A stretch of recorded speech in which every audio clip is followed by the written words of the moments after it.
করিয়া দাও।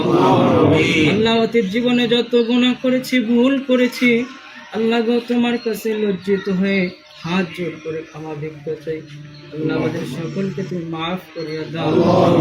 আল্লাহ আমাদের যাদের আব্বা আম্মা, ভাই ব্রাদার, পাড়া প্রতিবেশী, দাদা দাদি, নানা নানি, পিতৃকুল মাতৃকুলের যত আত্মীয় স্বজন অন্ধকার কবরে সকলকে মাফ করিয়া দাও।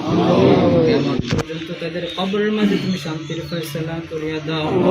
রব্বুল আলামিন, বিশেষ করে যে কবরের সামনে আমরা দাঁড়িয়ে রয়েছি, আল্লাহ এই কবর বাদে আরো আশেপাশে যত কবরে যত মুর্দার শহীদ আছেন, মালিক সকলকে তুমি মাফ করিয়া দাও। আয় আল্লাহ, কারো কবরে যদি কোনো প্রকার আযাব হয়ে থাকে, আল্লাহ দোয়ায় শরীক আজকে আল্লাহ দাড়ি পাকা মুরাব্বি বাবাদের হাতের দোয়ার বরকতে তাদেরকে মাফ করিয়া দাও। ছোট্ট ছোট্ট নিষ্পাপ মাসুম বাচ্চাদের হাতের দোয়ার বরকতে তাদেরকে মাফ করিয়া দাও। আল্লাহ রাব্বুল আলামিন, বাসনাগুলোকে তুমি পূর্ণ করিয়া দাও। যার যে জিনিসের অভাব অনটন রয়েছে, আল্লাহ সেই অভাবগুলোকে দূর করিয়া দাও। আল্লাহ যারা বেকার রয়েছেন, হালাল উত্তম কাজের বন্দোবস্ত করিয়া দাও। আল্লাহ আমাদের সকলের পরিবারের উপর তোমার খাস রহমত বর্ষণ করো।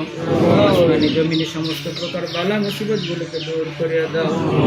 রব্বুল আলামিন, আমাদের ফুল ফসল ফল মূল পশু পাখি শস্য শ্যামল যা কিছু রয়েছে সমস্ত কিছুর মাঝে তুমি বরকত নসিব করিয়া দাও।